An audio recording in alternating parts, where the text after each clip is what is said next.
En videos anteriores hemos hablado de que un vector se puede escribir tanto en coordenadas rectangulares como en coordenadas polares. En este video vamos a estudiar cómo hacer la conversión de coordenadas rectangulares a coordenadas polares.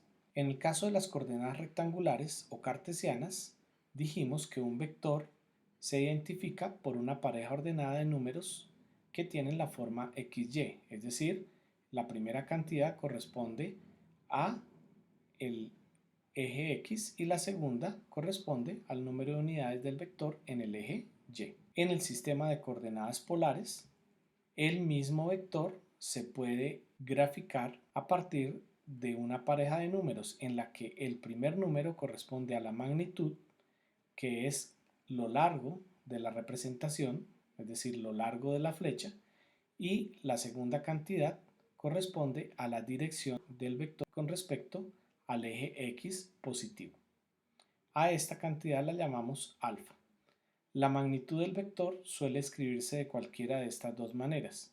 Simplemente con la letra que identifica el vector sin el símbolo de vector, es decir, sin la flecha que se dibuja sobre esa letra, o la cantidad vectorial entre dos barras como si fuera un valor absoluto.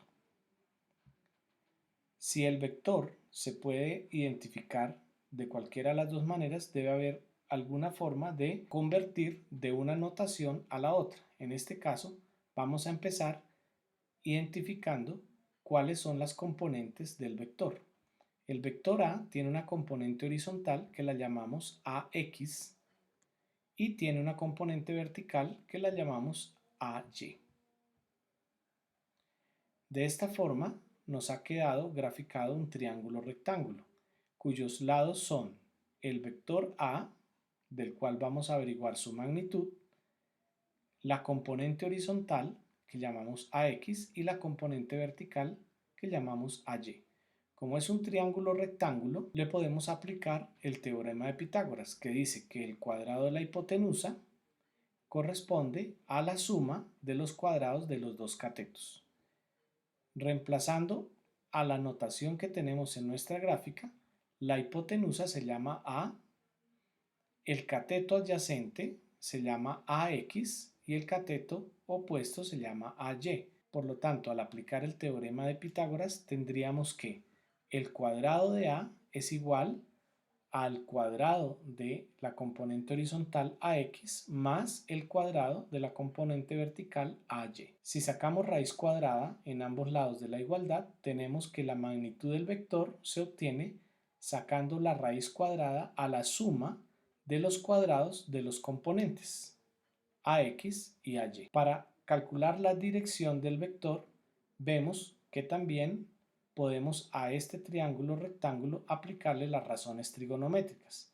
Como los lados que conocemos son AY, el cateto opuesto, y AX, el cateto adyacente, podemos aplicar la razón tangente de este ángulo alfa.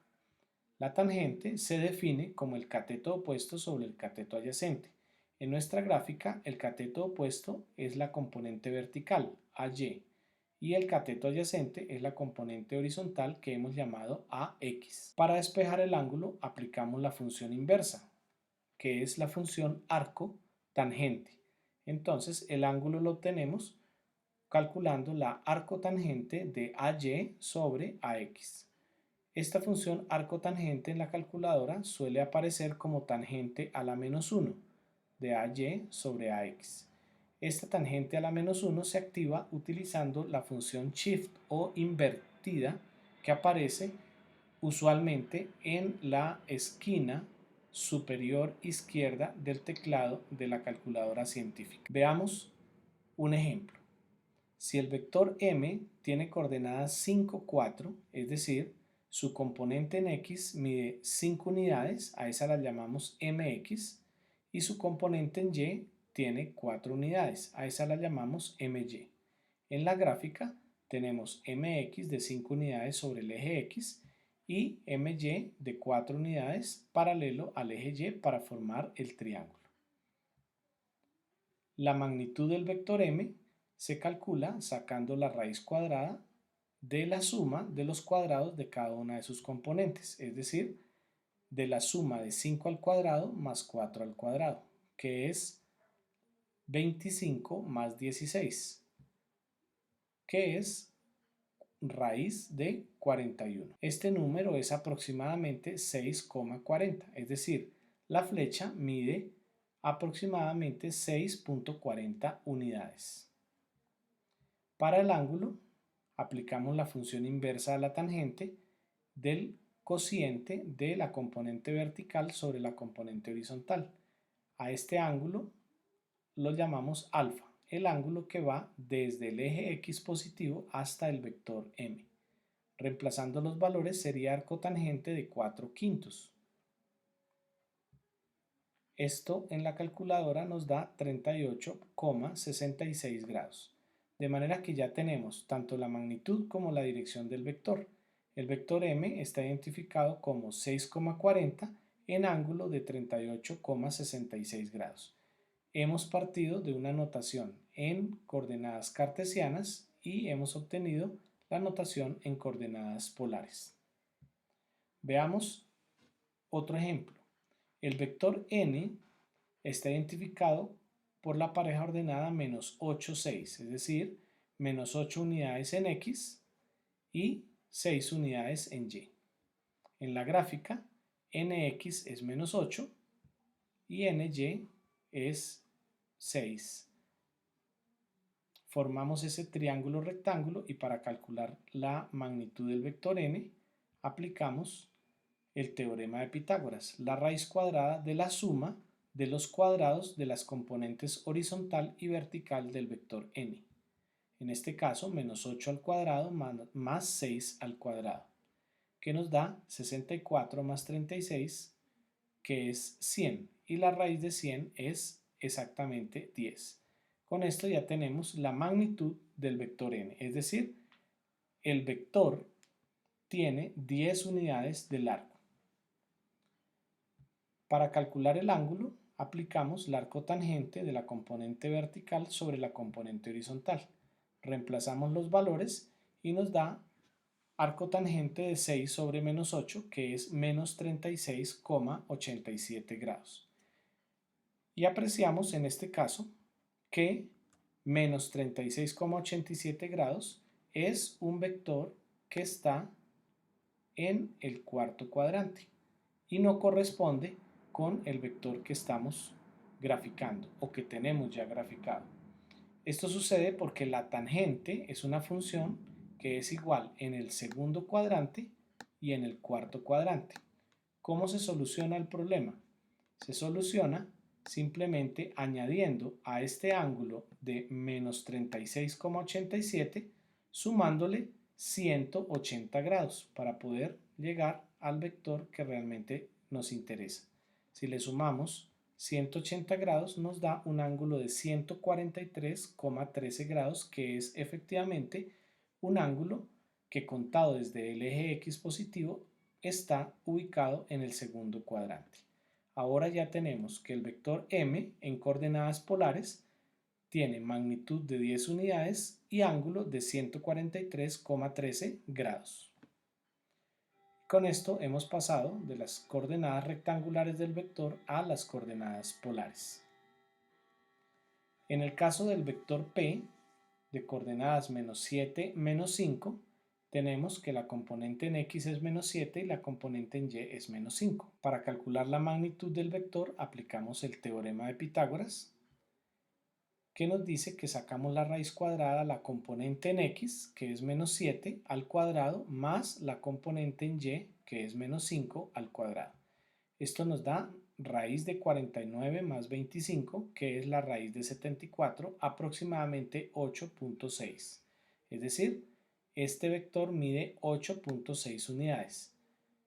Para averiguar el ángulo, aplicamos la función inversa de la tangente de la componente vertical sobre la componente horizontal. Es decir, de menos 5 sobre menos 7. La arcotangente nos da 35,54 grados. Aquí volvemos a tener la misma situación del ejercicio anterior. La tangente es igual tanto en el tercer cuadrante como en el primer cuadrante. Y cuando nos dice que el resultado de la dirección del vector es de 35,54 grados, nos está refiriendo a un vector que está en el primer cuadrante. Y este vector no corresponde al que nosotros tenemos dibujado. Solucionamos el problema sumándole a esta cantidad de 35,54 un ángulo de 180 grados. Y esto nos da 215,54 grados, que es un vector que está en el tercer cuadrante, como lo muestra la gráfica. Con esto tenemos que el vector P, que estaba en coordenadas rectangulares, menos 7, menos 5, ahora escrito en coordenadas polares, corresponde a 8,6 de magnitud en ángulo de 215,54 grados. En el caso de este vector 3 menos 6, está ubicado en el cuarto cuadrante. La magnitud del vector se halla aplicando la raíz cuadrada a la suma de los cuadrados de los componentes horizontal y vertical. Fx es 3 y Fy es menos 6. Al elevar al cuadrado tenemos 9 más 36 y al sacar la raíz cuadrada tendríamos la raíz cuadrada de 45, que es aproximadamente 6,71 unidades, que es lo que mide la longitud de este vector.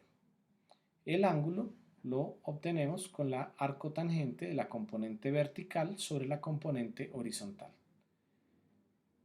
Ese ángulo está medido desde el eje X positivo y nos da la arcotangente de menos 6 sobre 3, que es menos 63,43 grados, es decir, en el sentido horario.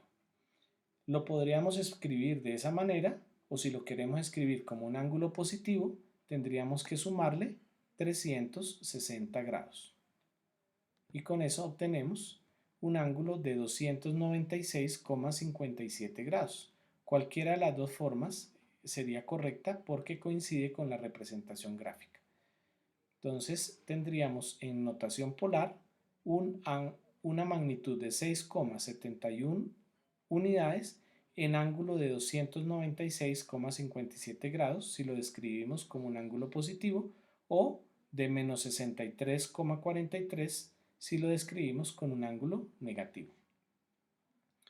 Si la información que te aportó este video te pareció interesante, te agradezco que le des like y que te suscribas al canal.